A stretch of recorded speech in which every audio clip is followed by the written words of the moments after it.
C'est vraiment une joie immense que j'ai suivi le docteur Akoyi. J'ai vraiment aimé toutes les perspectives qu'il nous a offertes pour vraiment inscrire nos patrimoines, c'est-à-dire surtout celui de Ouidah dans le patrimoine international. Moi, l'Afrique décide de s'y faire. Et il doit dire que les pays pour nous continuer à mener. Boy Bédion, docteur Djekpoto, Sylvestre Beweka. Et voilà, nous avons mis c'est qu'on a sorti ton lait. J'ai tout fait pour être là, je n'ai pas pu, mais le peu que j'ai reçu, c'est la fin.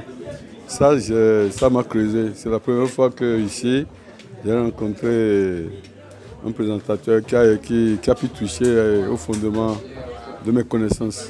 Et là, c'est vraiment parti. Ça me renforce. Ça m'a passionnée.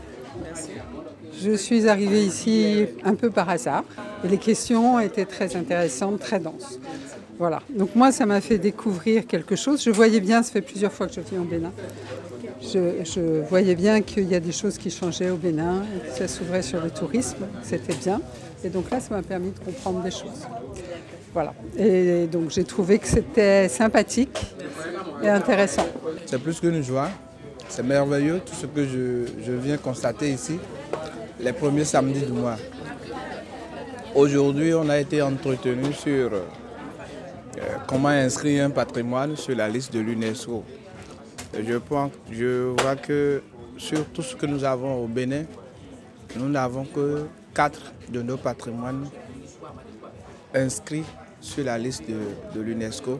Ça voudra dire qu'il y a du chemin à faire. Et les recommandations font état de ce que la communauté a à faire. La société civile culturelle a aussi sa part de responsabilité, autant que les communautés, ainsi que la mairie aussi, qui doit aussi apporter son soutien pour que les patrimoines cachés au niveau des différentes communautés soient inscrits sur la liste de l'UNESCO. Sur le panel, c'est très bien. Surtout, le panéliste a été très bon. C'est vrai c'est un spécialiste du domaine.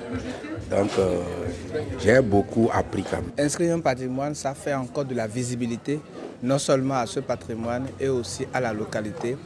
Et je voudrais remercier très sincèrement Afrique Décide pour cette université communautaire qui ne fait qu'éveiller notre conscience pour une renaissance patrimoniale, comme l'a dit quelqu'un. Il n'y a rien à dire sur le panel. Chaque premier samedi du mois, on ne fait qu'apprendre. Comme je le disais tantôt en séance, on rentre moins bête. Ce qui est juste désolant, on sent que les gens de Ouidah ne sautent pas assez pour soutenir l'initiative. Rassurez-vous, vous en perdez énormément. Parce que chaque jour, on apprend un peu plus et on fournit aussi également nos carnets d'adresses. Merci.